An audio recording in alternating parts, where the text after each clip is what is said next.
buenas noches, bienvenidos al programa número 23 de Desafío 2018, aquí ya en la cuarta temporada por C5N. Tuvimos finalmente media sanción para el aborto legal, seguro y gratuito, para la interrupción voluntaria del embarazo. Vamos a seguir con el tema hoy, pero mirando hacia adelante. ¿Cómo sigue la agenda feminista? Por supuesto, vamos a palpitar qué puede llegar a pasar en el Senado, pero con 4 invitadas, todas ellas muy activas la semana pasada y las semanas previas. Ahí ustedes las están viendo, las diputadas Carla Carrizo de Evolución, Victoria Donda de Libres del Sur, Gabriela Cerruti del Frente para la Victoria y la escritora Claudia Piñeiro, que estuvo muy activa en los debates y participando en redes sociales.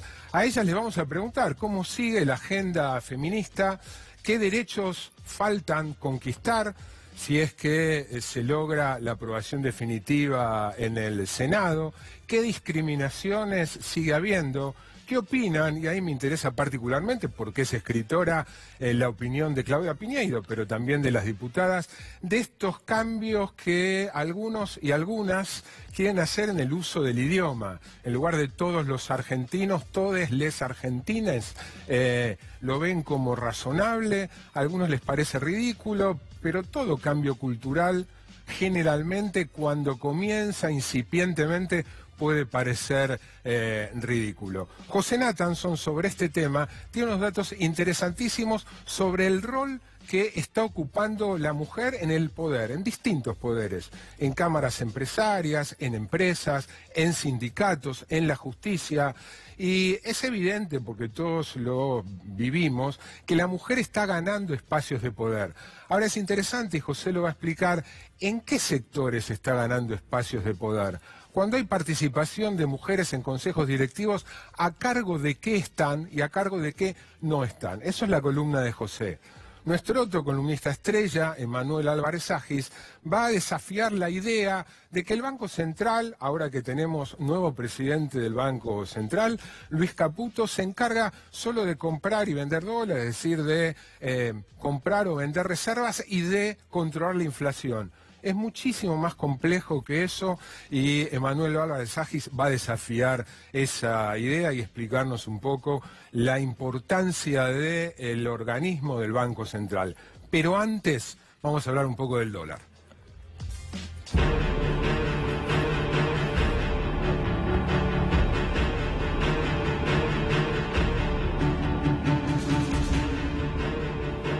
Bueno, hoy un día en medio de esta crisis cambiaria que ya acumula 2 meses, hoy fue un día más tranquilo, con algunas medidas anunciadas el fin de semana y esta mañana por Luis Caputo, el nuevo presidente del Banco Central, pero también con intervención, con venta de reservas. El dólar bajó. En el sector minorista, en las casas de cambio, para la venta cerró en 28.41, más o menos 50 centavos menos que el cierre del viernes pasado. Ahora, de ninguna manera esta pausa de hoy permite dar por cerrado el capítulo de la crisis bancaria, por una sencilla razón, y es que las causas de fondo, las causas estructurales por las cuales Argentina llegó una vez más a una crisis cambiaria, se mantienen. Y es la falta de dólares, la dificultad que tiene esta economía para generar dólares. De todas maneras, visto en perspectiva, el 28.41 que cerró hoy en el segmento minorista es un 50% la cotización del dólar, un 50% más alta que a principios de año. En lo que va del año el dólar pasó de 18.45 a 28.41, un salto del 50%. Devaluación, aumento del dólar gigantesco. O si ustedes quieren, para ver cómo se precipita lo vertiginosa de esta crisis cambiaria, y que ahora ya es más que cambiaria, es política, y es y va a ser todavía más una crisis social. El dólar de hoy es un 22% más alto que el dólar que cotizaba el día que Mauricio Macri anunció el acuerdo con el fondo, y que fue el 8 de mayo, 40 días atrás.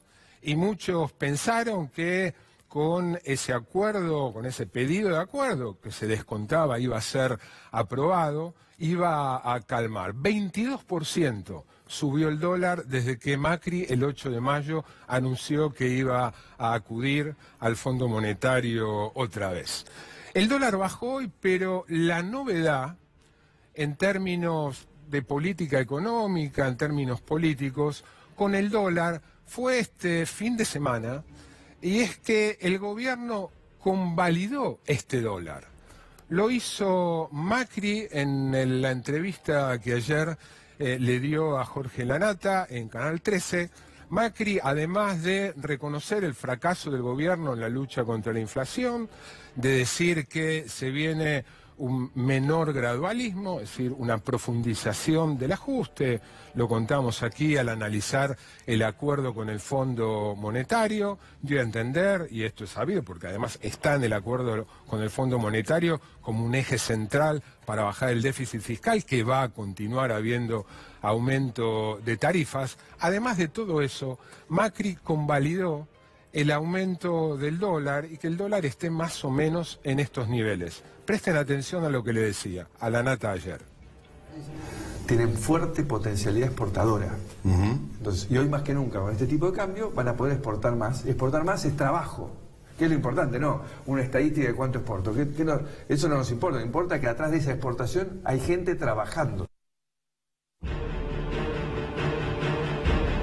Macri dice con este dólar, obviamente, es más probable un aumento de las exportaciones que con el dólar que teníamos antes. Y él lo puntualizaba en las economías regionales.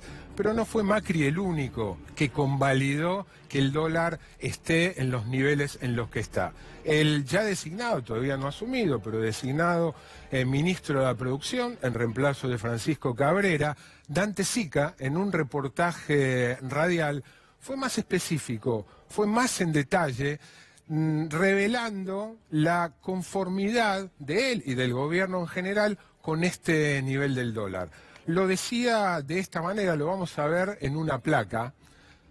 Dante Sica declaró: el dólar de 28.29, que es por donde se movió la semana pasada y por donde está estacionado hoy, deja cómodas a muchas actividades.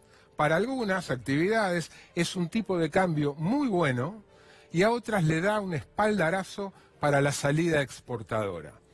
Es contundente, ¿no? Dante Sica sintiéndose cómodo, convalidando un dólar a este nivel.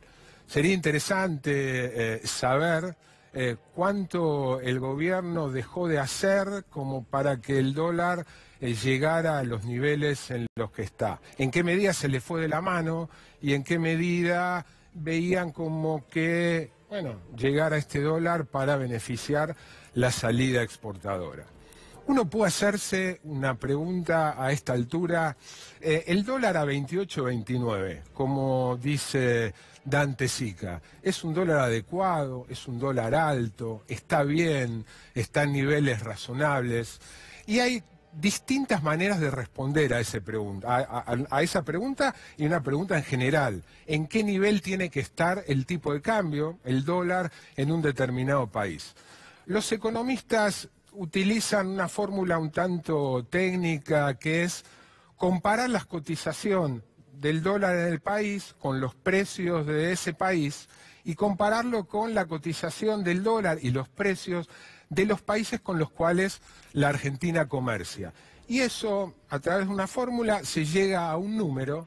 Ese número hoy es un 13% más alto para el dólar que el dólar que había el día siguiente de que Alfonso Prat-Gay liberara el llamado cepo cambiario.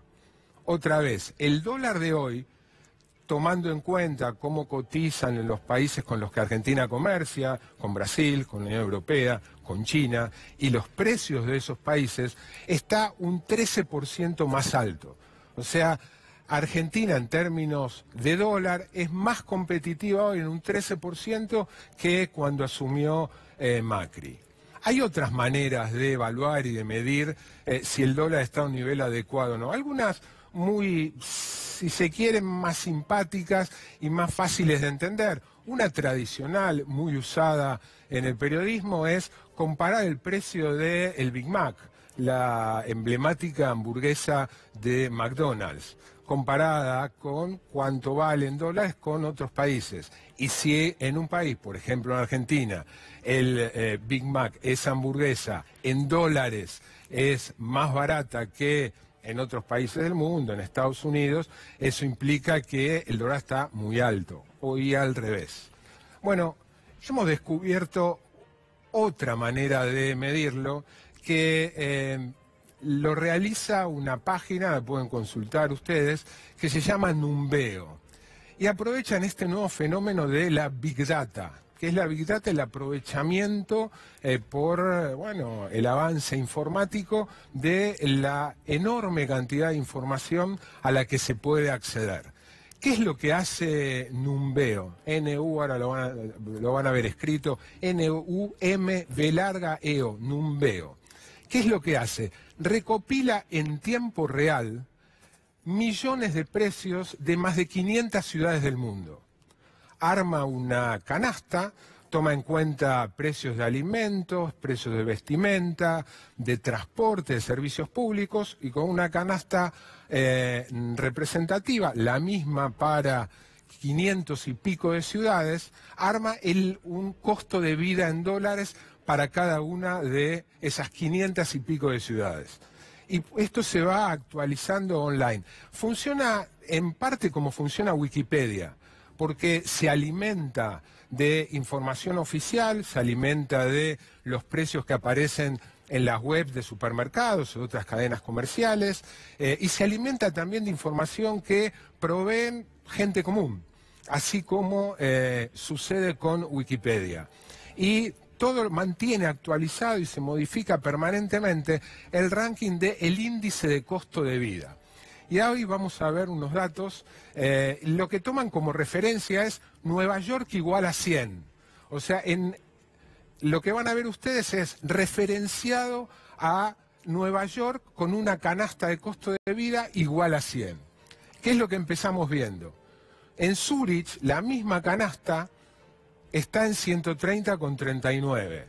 Zúrich, en Suiza, es más cara que Nueva York, lo que está indicando que el dólar ahí está relativamente barato, si uno pensara que se debería igualar los costos de vida. Tomé algunas, vamos a ver, unas 20, 25 ciudades, en la página tienen más de 500. Oslo, capital de Noruega, también es más cara que Nueva York, 110, bueno, Nueva York, la que se toma como referencia, igual a 100, Tokio 88,70, vayan registrando el nivel, ¿no? El nivel del índice. París 86,14, ¿no? Como grandes ciudades, son todas capitales, y son todas capitales, bueno, Nueva York no, pero bueno, capital, si se quiere, financiera, del mundo y de Estados Unidos. Grandes ciudades de países del mundo desarrollado, entre 86 y 130. Segunda tanda.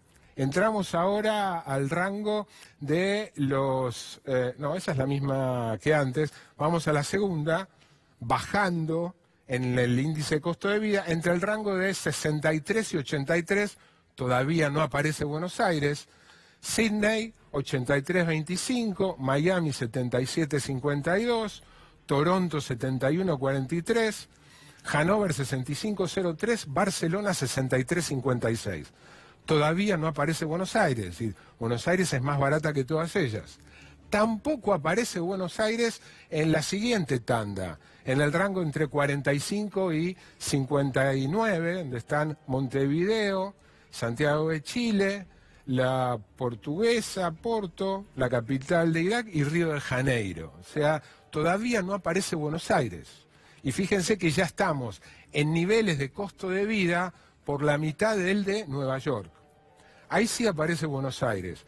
Detrás de Moscú con 44, de la capital de Indonesia con 42, de la de Kenia con 41, casi igual que Lima, y recién ahí Buenos Aires, con un nivel de, redondeemos, 40. ¿Esto qué quiere decir? Quiere decir que en dólares, Buenos Aires es un 60% más barato que Nueva York. Esto quiere decir que en dólares Buenos Aires está más barata que Lima, está más barata que la capital de Indonesia, está más barata que la capital de Kenia, más barata y bastante más, 10% más barata que Moscú. Algo está indicando esto. Por supuesto que es fundamental, pero antes sigamos, porque no es la más barata de todos. Hay otros lugares donde la canasta de consumo medida en dólares es más barata.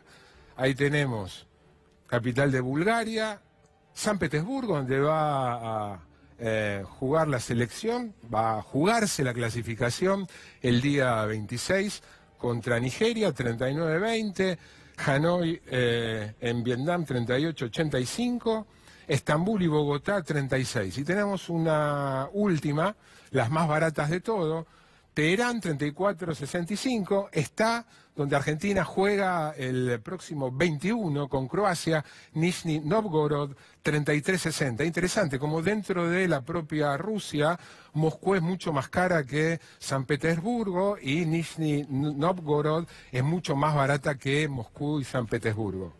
Asunción, 33-89, Ciudad de México, 33-21 y Bombay, en la India, 29.42. Como datito, no entró en la placa, de las 500 y pico que releva esta página, Numbeo, ahí ven, escrito Numbeo, la más barata es el Cairo, está en 20, menos 25 por ahí. Ahora, ¿qué es lo que determina que un país esté, o una ciudad, en este caso son ciudades, esté más arriba o más abajo en la tabla? Obviamente los precios, ¿no? Los precios tomados en cada país.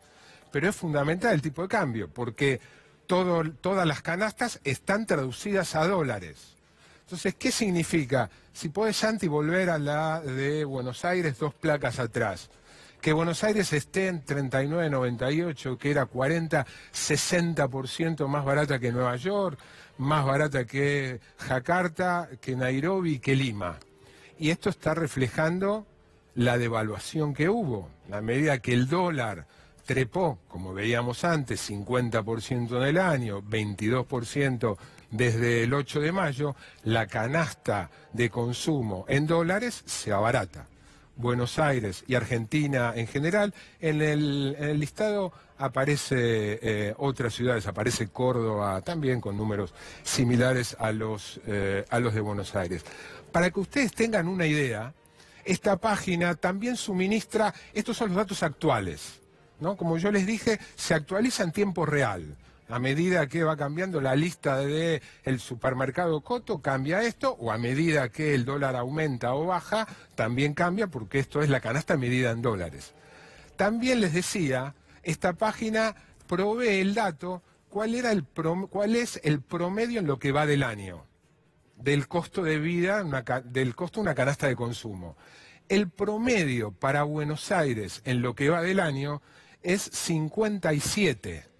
O sea, en el promedio, desde enero hasta hoy, 18 de junio, el promedio es 57.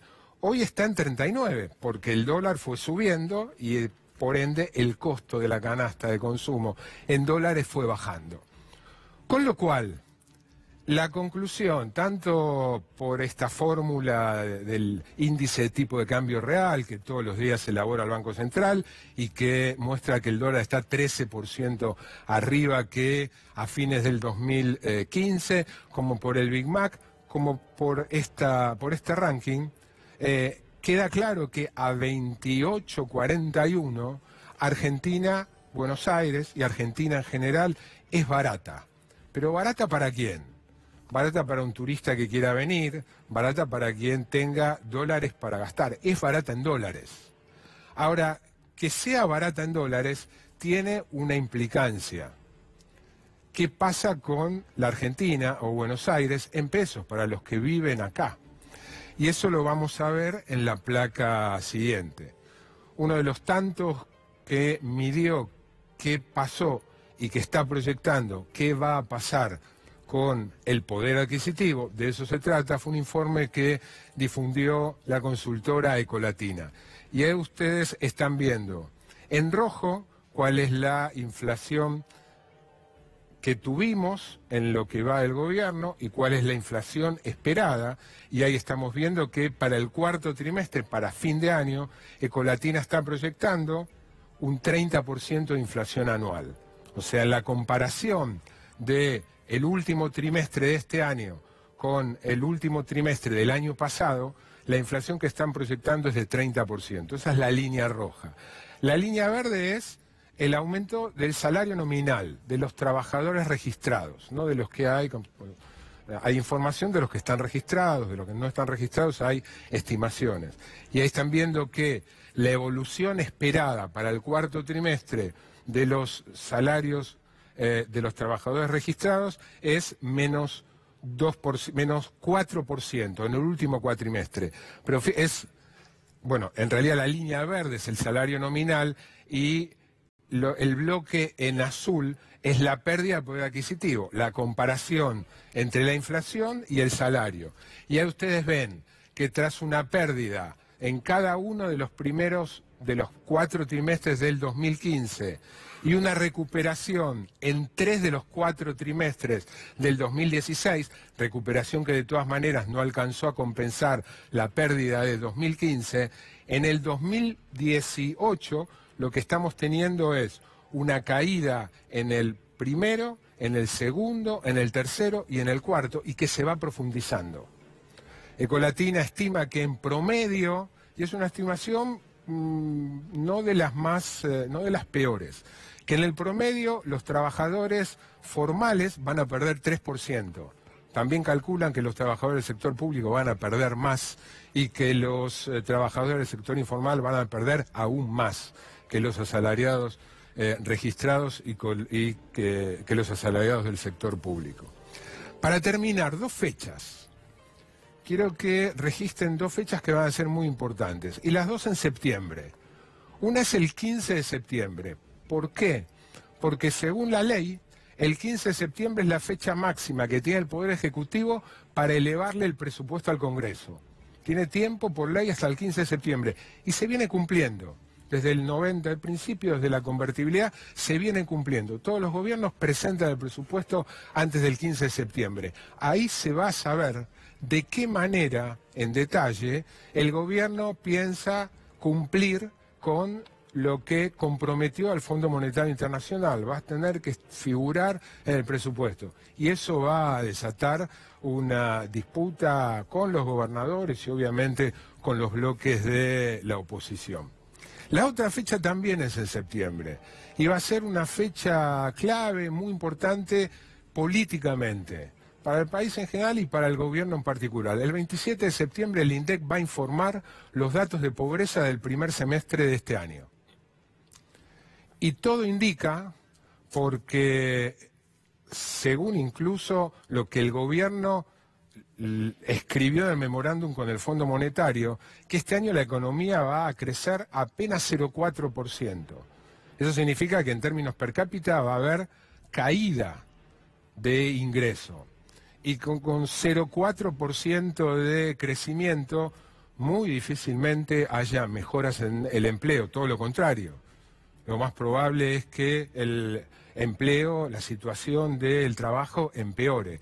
Y por lo que veíamos recién con Ecolatina, si a eso le sumamos pérdida del poder adquisitivo, del salario y también de las jubilaciones, por la manera en que se ajusta la jubilación, a nadie le cabe duda de que el 27 de septiembre el INDEC va a informar que la cifra de pobreza del primer semestre de este año fue mayor a la del primer semestre del año pasado y la del segundo también.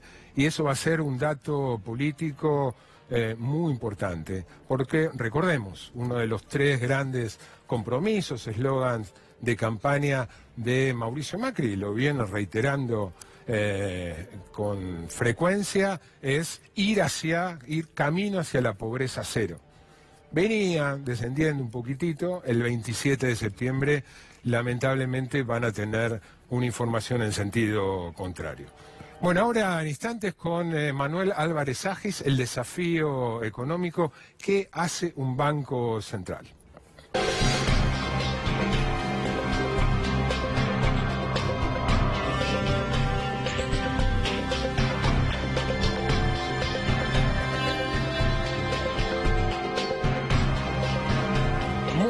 noches, Emanuel. Buenas noches, Marcelo. El desafío de hoy tiene que ver, ¿no?, con Caputo, el Banco Central y algunos malentendidos que hay al respecto. Sí, malentendido que hay que decirlo, uno se puede encontrar cuando sube un taxi en Argentina. Vos sabés que probablemente el economista más importante del siglo XX fue Keynes. Keynes en el 36 escribe un libro muy largo, muy complejo, tratando de explicar cómo funciona la economía. Se arma un debate bárbaro entre todos los economistas y entonces en el 37, un año después, 1937, Keynes escribe 15 hojitas para decir, bueno, el libro que escribí no se entendió muy bien, les quiero explicar qué es lo importante de ese libro. Ajá. Y dice, la llave entre el nivel de actividad económica actual y un nivel más alto la tienen los bancos. Digamos, toda la discusión de por qué crece o no crece una economía, para el economista más importante del siglo XX, es los bancos. Entonces, en ese sentido vamos a entender qué hace el banco de bancos, que es el Banco Central. Déjame que vamos primero con la teoría que uno se puede encontrar en el taxi, en el bar o hablando con un amigo. ¿Qué es esta? El Banco Central le da la maquinita, imprime pesos, esos pesos terminan bajo la forma de depósitos en los bancos y los bancos que reciben esos depósitos los multiplican dando crédito. ¿A qué le pueden dar crédito? Al consumo, a la inversión, y cuando, como pasa ahora, hay mucho lío con el dólar, esta teoría que dice que hay muchos pesos dando vueltas y que entonces lo que tiene que hacer el Banco Central es apagar la maquinita. Una teoría que básicamente, si se la preguntás, creo que a cualquier argentino te la puede decir. Quiero hacer una aclaración, digamos, los economistas estamos prácticamente 5 años para entender este mecanismo.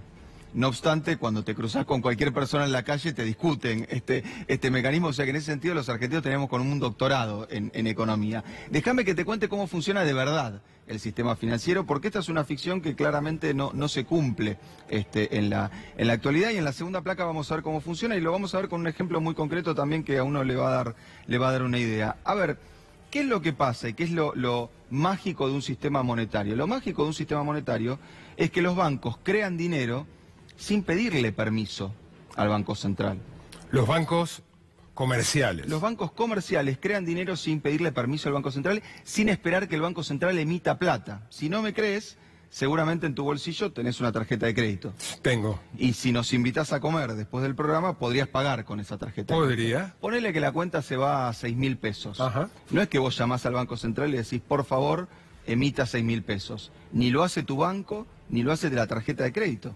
De hecho, si vos hoy usás el límite máximo de tu tarjeta de crédito, que probablemente es mucho más alto que el que regularmente usás, no hay que pedirle al Banco Central permiso para emitir esos pesos. De hecho, en la Argentina, prácticamente el 80% de los pesos que circulan no los emitió el Banco Central.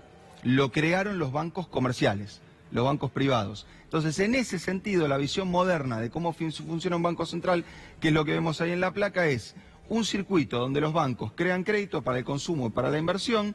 Esa plata que arrojan al consumo y la inversión vuelve a los propios bancos bajo la forma de depósitos, y el Banco Central lo que hace es mirar que ese mecanismo no se desbalancee. Regula. ¿Regula de qué manera? Regula bancos individuales, o sea que ningún banco quede muy sobregirado con muchos préstamos en relación a sus depósitos, y lo regula de manera, lo que se dice, estructuralmente, o sea que todo el sistema no esté desbalanceado en ninguna de sus partes.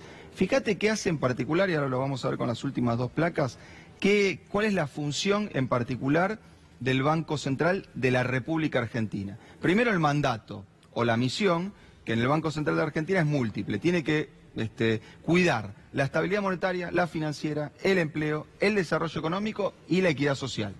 Pero además regula el sistema financiero argentino, tiene que regular que ese sistema financiero funcione bien, regula la cantidad de dinero que circula en la economía, la tasa de interés, e incluso tiene capacidad de reorientar el crédito, administra las reservas que tiene ese banco en divisas, en oro, en dólares, y en la última placa vamos a ver los últimos...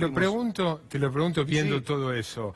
¿Dirías que Caputo ahora, Sturzenegger antes, Vanoli, Mercedes Marcó del Pont, presidente del Banco Central, Sí. en ejercicio de sus funciones, es tan o más importante que un ministro de Hacienda o un ministro de Economía? Mira, déjame que te cuente una anécdota cortita de la historia del pensamiento económico. Rockefeller, uno de los tipos más millonarios del mundo, una vez dijo que no le importaba quién era el presidente de la nación mientras que a él le dieran la máquina de imprimir dinero. Y años después, un premio Nobel de Economía dijo, a mí en realidad no me importa quién imprima el dinero, me importa ser el que le escribe el manual de economía al que imprime el dinero. pensando que, claro, si uno entiende que el Banco Meterse en la Central... cabeza del presidente. Y a ver, porque ¿qué nos está pasando ahora? ¿Y por qué trajimos justamente esta serie de funciones y misiones que tiene el Banco Central?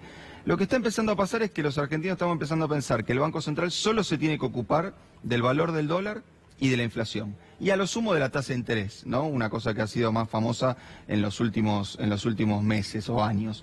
Pero la verdad que el Banco Central lo que tiene que hacer es regular el funcionamiento de la economía en su conjunto. Digamos, si vos me preguntás cuál es la diferencia entre nuestra economía y la de los pueblos originarios que estaban en Argentina antes de que llegara Colón. La diferencia es que nosotros, nuestro trabajo, nuestra producción, la administramos mediante unos papelitos de colores, mediante nuestras tarjetas de crédito, mediante los bancos.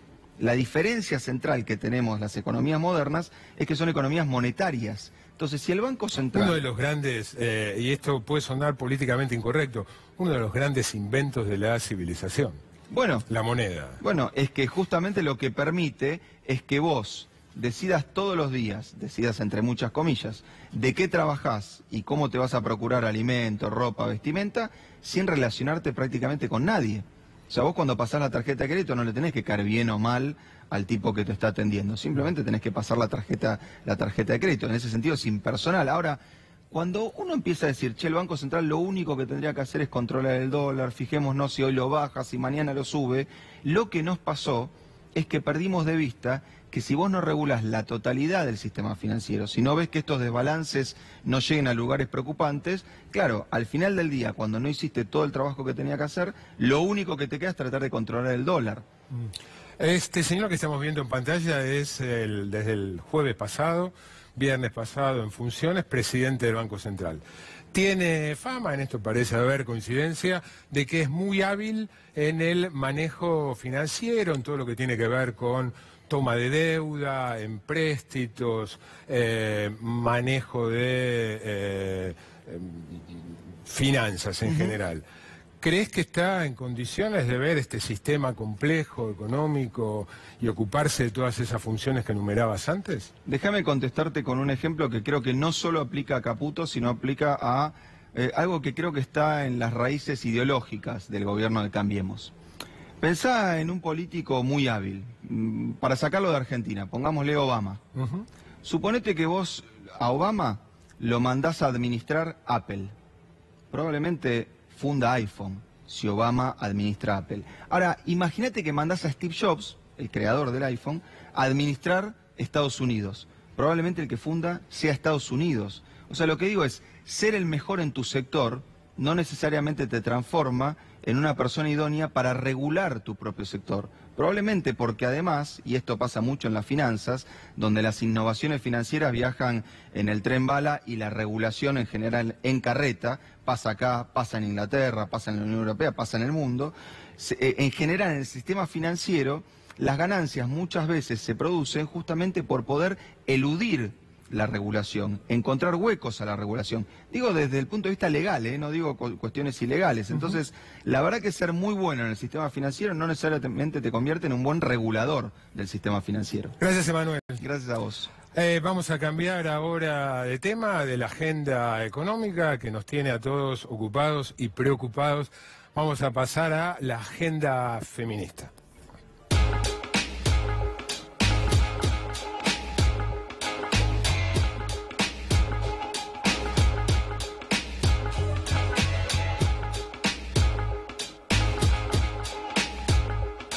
Bueno, con 4 mujeres, 3 diputadas y una escritora. Saludo Gaby Cerruti, Carla Carrizo, Frente para la Victoria, Evolución, Victoria Donda, de Libres del Sur, ahora en marcha, ¿no? Parte de Marcha, sí. Nueva agrupación política.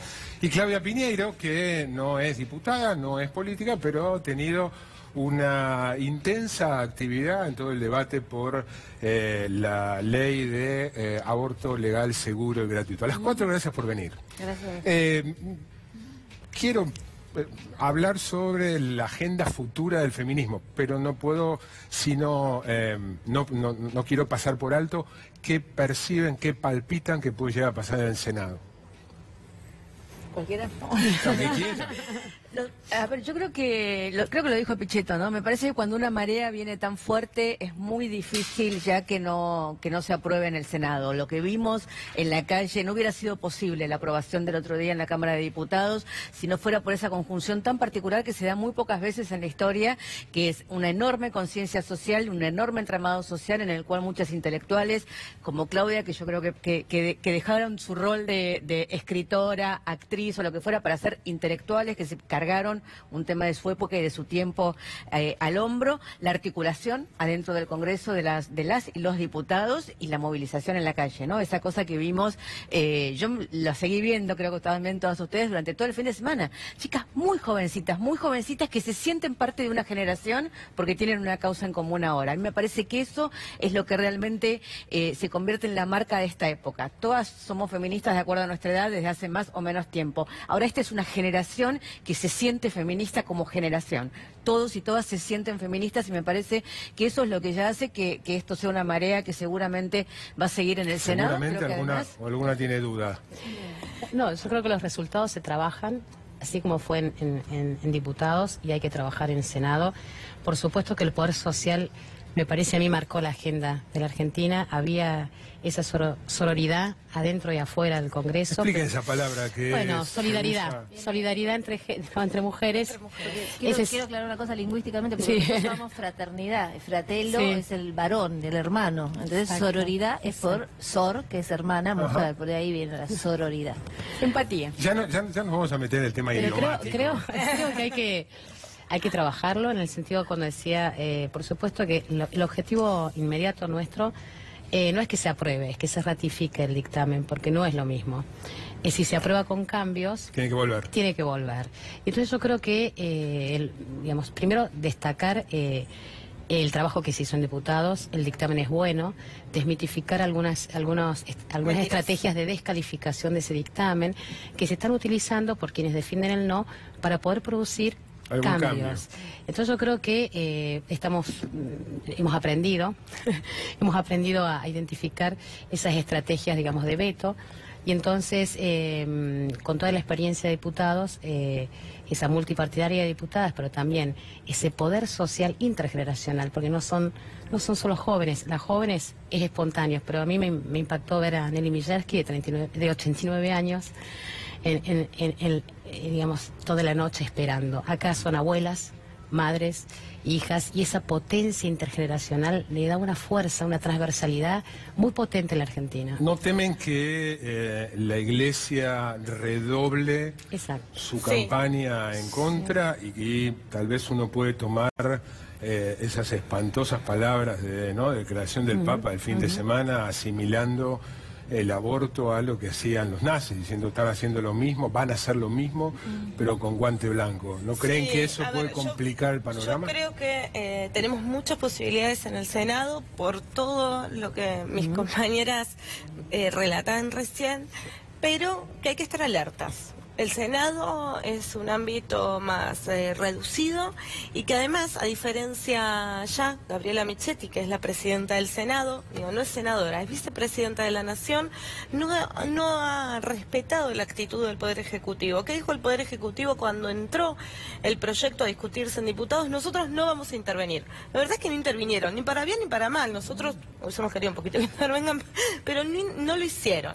El presidente de la Cámara se mantuvo neutral en la discusión y dejó que las fuerzas parlamentarias de debate y discusión se vayan organizando y dando casi naturalmente. Ahora, no es la misma actitud que la que está tomando la vicepresidenta de la Nación como presidenta del Senado.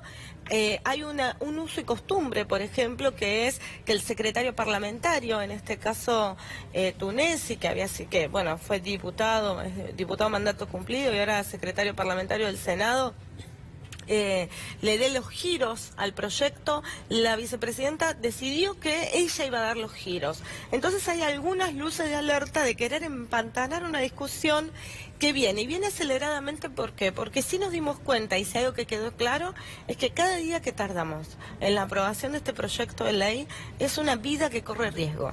Es una mujer que entra a algún hospital o alguna clínica de la Argentina con su salud comprometida por un aborto clandestino. O sea, son situaciones que podríamos estar evitando. Les propongo, supongamos que el Senado ratifica, la ley se aprueba. ¿Cómo sigue la agenda feminista en Argentina, Claudia? Bueno, este es uno de los derechos, pero me parece que es un derecho que destraba otras cosas, porque nosotros ahora estamos muy centradas en el tema de la salud pública, que es lo que nos importa. Como dijo Victoria, a partir de ahora esto es un cambio de época, no hay vuelta atrás. Puede ser que el Senado trabe, puede ser incluso que el Senado no lo quiera aprobar, solamente es demorar una resolución. Los países más modernos, toda Europa, el país donde está el Papa por consulta popular, tiene aborto, toda Europa, Estados Unidos, Uruguay, todos estos días se han sumado otros países latinoamericanos que se están... No, pero países Irlanda hace poquito, y países México latinoamericanos que se están ahora sumando a esta misma ola que arrancó como por Argentina. Entonces no hay posibilidad de volver atrás. ¿Qué sigue? ¿Qué hay en la lista? ¿De reivindicaciones? La ley de cuidado, discriminaciones? la ley de cuidado. Hay leyes que ya tenemos presentadas. Está la ley de cuidado que está presentada, que tiene que ver con toda la cantidad de trabajo que hace en la sociedad y en la economía. Digo, vos hablas de economía y de feminismo, y están muy cruzadas las dos. Nosotras creemos en una economía ¿El ABC del feminista. proyecto de ley? El ABC del proyecto de ley es que el Estado reconozca las tareas de cuidado que hacen las mujeres adentro y afuera de su casa, y la mayoría de las tareas de cuidado en la sociedad, ya sea pagas o no pagas. En la casa no pagas, pero pagas también, como son el caso de las enfermeras, de las maestras, mayores tareas, son tareas que llevan adelante las mujeres y que son por lo tanto tareas mal pagas, como son la mayoría de las tareas. Pero plantea algo para las tareas del hogar de la mujer. Plantea reconocimiento para las tareas del hogar de la mujer, y plantea dispositivos estatales a través de diferentes asignaciones, pero también plantea dispositivos del Estado para hacerse cargo de las tareas de cuidado que en este momento llevan adelante las mujeres. Digo, las mujeres en la mayor parte de nuestra vida estamos cuidando a nuestros padres y a nuestros hijos, muchas veces al mismo tiempo, y son tareas que tienen que de alguna manera... Según esta ley, ¿serían remuneradas de alguna manera? Hay distintos proyectos de leyes y hay diferentes sistemas de cuidado. En Uruguay, ¿qué es lo que hace el Estado? Es reconocerlas y tener dispositivos destinados a que la mujer aliviane aliviane la cantidad de horas diarias que destinamos a esas tareas de cuidado. ¿Por qué? Porque somos las mujeres en general, aunque tengamos una pareja progresista y que se haga cargo del 50% de lo que se tiene que hacer cargo, creo somos que mujeres... no debe haber hogar donde eso ocurra, ¿no? ¿Qué cosa? Donde el hombre se haga cargo del 50% de las tareas. Muchos hogares políticos diría que sí. Pablo está cocinando ahora. Alguien tiene que cuidar. Ahora sí, él cocina, pues si no, a mí se me quema. El planchado, el lavarropa... No, eso ya no se usa más. Tampoco lo hacemos nosotras. Depende mucho de las edades, depende mucho de las situaciones sociales. Pero quería la limpieza del baño. Es cierto, no, esto quiero hacerse. Es cierto que hay algunos casos, pero son bastante excepcionales. La mayoría y en la sociedad en general, el hombre destina la mitad de las horas a las tareas de cuidado. Y acá hay un dato... La mitad que la mujer. La mitad que la mujer. Y acá hay un dato. Aún cuando esté desocupado, el hombre sigue destinando la mitad que una mujer que está ocupada. Digamos. O sea, seguimos haciendo más tareas en el hogar en comparación con los hombres. Pero tiene que ver con la participación económica, que es otra ley en la cual tenemos que avanzar, ¿no? Que tiene que ver con las licencias parentales, por ejemplo. Yo quería decir eso, que me pareció muy interesante, como el flyer o la imagen que habías puesto, que pusiste, es la revolución de las mujeres. Pablo Rechunov, un economista, que nadie puede decir que tiene un sesgo de sensibilidad, dijo que la revolución de las mujeres en este siglo es similar a la revolución industrial. Es decir, no es solamente licencias y economía de cuidado, distribuir el esfuerzo de un dinero que hoy, digamos, no se reconoce en la vida económica de una mujer. Es empoderamiento económico. Hay, digamos, no solamente son las leyes que vienen del Ejecutivo, son las leyes que puede generar el Congreso. Hay dos cosas que quisiera mencionar. La carrera académica y científica en la Argentina. El 52% de las mujeres en la base muy poco menos de un tercio en la cúspide, que es la carrera de investigador principal en el CONICET. El Consejo Interuniversitario, Mira, me das pie, rectores, todos los... me das pie Pero para... te digo esto, es lo otro. Escucha, 17 rectores, digamos, de la universidad del saber superior de la Argentina, una mujer. Entonces, las mujeres lideramos incluso en la educación superior, pero no estamos en el trabajo formal. Entonces necesitamos, y ahora cuando batamos licencias, modificar la ley de contrato de trabajo. Las mujeres son líderes en micropymes. Necesitamos unificar, digamos, combinar toda una estructura de incentivos, porque si no las licencias las van a cumplir las grandes empresas y van a morir en la pyme y generar incentivos para unir esa potencia económica que nos dé autonomía. Pero Me das pie, ¿por me qué das tiene pie que ver ahora? con el aborto? Ahora- Porque la ley del aborto básicamente tiene que ver con pensar que la obligación de la mujer es ser madre. Y esa es la raíz de Exactamente. todas estas cosas que estamos Exactamente. nombrando. Las el invito... rol que el capitalismo nos dejó. Las invito, ahora después retomamos y particularmente quiero preguntarle a vos, pero ustedes también, por estos cambios idiomáticos que embrionariamente están apareciendo. Pero las invito, José Nathanson, nuestro otro columnista estrella, va a plantear una radiografía. Tenés, por tuyo te falta un poquito de paridad de género en este programa. No está Olivia Sor. No. también como- Pero las dos estrellas que nombraste eran varones. Hoy sí. Está de vacaciones Olivia. José Nathanson, bueno, un poco tomando lo que decía recién Carla Carrizo, ¿qué espacios en el poder está ocupando la mujer hoy?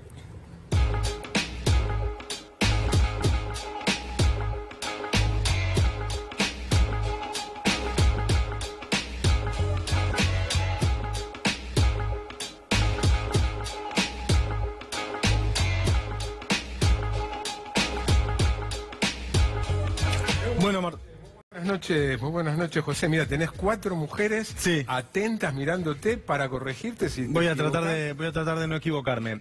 Efectivamente, como plantearon un poco en la mesa y vos abrías recién la discusión, las mujeres han ido avanzando en diferentes temas, o en todo caso uno diría casi la sociedad ha ido avanzando en diferentes temas. Hay una agenda de género que se está construyendo y una agenda de género pendiente. Ahora, también es impresionante cuando uno va recorriendo diferentes instituciones y diferentes lugares de poder, porque este es el tema de esta columna, es decir, mujer y poder, qué lugares de poder ejercen las mujeres en la sociedad argentina, cómo todavía falta mucho. Vamos a ver, por ejemplo, una captura de pantalla de la página web de la Sociedad Rural Argentina, institución más que centenaria, fundada en 1866, presidencia de Mitre, cuando todavía no se había consolidado la Argentina. Vamos a ver la captura de pantalla de la página web de la Sociedad Rural, donde se ve, ahí está, mira Marcelo, el presidente de la Sociedad Rural, Daniel G. Pellegrina, y vamos a ver, seguimos haciendo scroll para abajo, las diferentes personas que forman parte de la Nicolás, conducción de la un Sociedad Abel, Rural, un Juan claro, José. Nicolás Pinto, Abel Gutiérrez, etcétera, etcétera. Bueno, no hay ninguna mujer. Directamente no hay mujeres. Hay que ir muy, muy abajo cuando aparecen los representantes por seccionales, o como lo llaman ellos, sí, por seccionales, por distrito, para encontrar una mujer entre más de 60 varones. Esto es un ejemplo de un ámbito empresarial típico, Sociedad Rural Argentina, que agrupa a los grandes terratenientes. Vamos a ver del otro lado, del lado del capital, del lado del trabajo, Secretariado General de la Unión Obrera Metalúrgica de la República Argentina, en los grandes sindicatos. Vamos a ver también la página web, cualquiera lo puede chequear en su casa. Antonio Caló, secretario general, Armando Leyes, secretario adjunto, Naldo Brunelli, secretario gremial. Seguimos bajando, bajando y bajando. Fíjate, ahí lo tenés, Abel Furlán, Raúl Torres, Enrique Salinas, Antonio Donelo, etcétera, etcétera. Por supuesto, tampoco ninguna mujer dentro de la UAM. Esto como secretaria general hubo, corregime, creo, un solo caso que fue en el triunvirato, no en este, Sí. sino uno... Susana Rueda, sí, Susana que era Rueda. parte de un triunvirato del gremio de sanidad. No hubo después ninguna secretaria general mujer de la CGT. Pero estuve revisando algunos datos. La Universidad de Buenos Aires no tuvo en su historia un solo rector mujer, fueron todos hombres. Había uno que llamaba Sol, tengo por acá el nombre, Sol Rabasa, pensé que era mujer, me fui a fijar y era hombre, parece que era hombre, se llamaba Sol, Ajá. cosa que me confundió. Fue durante el proceso y era un genetista varón que ya murió. No hubo ningún solo, bueno, primera gobernadora mujer, Fabiana Ríos, 2007. Recién, 2007 fútbol. primera gobernadora mujer, segunda María Eugenia Vidal. Entonces, el reparto, evidentemente, de las mujeres y la presencia de las mujeres en las diferentes estructuras de poder es muy desigual. Vamos a ver otra placa que me parece que ilustra algo que mencionaban recién, no me acuerdo si era, bueno, no me acuerdo quién lo mencionaba, que es cómo se reparten mujeres y hombres en la justicia de Córdoba. Fíjate qué interesante, Marcelo, en rojo mujeres, en negro hombres, en la placa que estamos mostrando, cómo a nivel de empleados judiciales de la justicia de Córdoba hay 2.844 mujeres contra 1.334 hombres, es decir, en los escalones más bajos de la justicia hay muchas más mujeres que hombres, como cuando vas a funcionarios judiciales sigue habiendo un poco más de mujeres que hombres, sigue habiendo más mujeres que hombres, 809 contra 370, jueces de paz ya empieza a haber más hombres que mujeres, magistrados, es decir, jueces hay 203 hombres contra 105 mujeres, fiscales ya hay el doble de hombres